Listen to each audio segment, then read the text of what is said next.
नाशकातील खड्ड्यांवरून उबाठा आक्रमक झाली आहे। नाशिक महापालिकेवर थोड्याच वेळात उबाठाचा मोर्चा निघणार आहे। संजय राऊतांच्या नेतृत्वाखाली मोर्चाचं आयोजन करण्यात आलेलं आहे। मतदान करताना नाशिककरांनी भान ठेवावं असं राऊत म्हणालेले आहेत।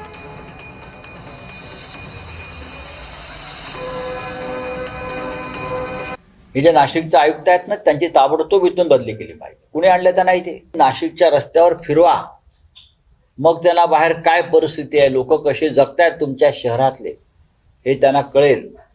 आजचा मोर्चा अभूतपूर्व आहे। नाशिककरांना आम्ही आवाहन केलेलं आहे। सगळे रिक्षावाले, वाहतूकवाले हे त्या मोर्चात सहभागी होते। हे आंदोलन थांबणार नाही। हे आंदोलन संपल्यावरती ज्या ज्या भागात खड्डे आहेत, जिथे जिथे भाजपचे नगरसेवक आणि आमदार आहेत, त्यांच्या घरासमोर आंदोलन करणार आहे। त्यांच्या घरासमोर आमच्या जीवाची किंमत 5 लाख रुपये आहे का? 1 कोटी रुपये दिले पाहिजे आणि जखमींना 50 लाख। संपूर्ण या महापालिकेवर सदोष मनुष्यवधाचा गुन्हा दाखल केला पाहिजे। आयुक्तांवर कोणाला काही अडचण असेल तर प्रायव्हेट गुन्हे दाखल केले पाहिजे कोर्टात जाऊन। आम्ही ते करणार आहोत।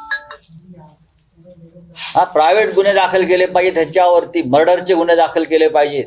10 खून केले या लोकांनी। या बातम्यांसह बुलेटिन मध्ये वेळ झाली इथेच थांबण्याची। नमस्कार।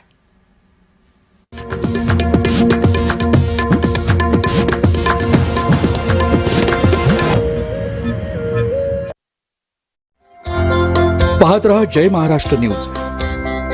100% गाईच्या दुधापासून बनलेलं शुद्ध सोनेरी आणि दाणेदार गोवर्धन तूप।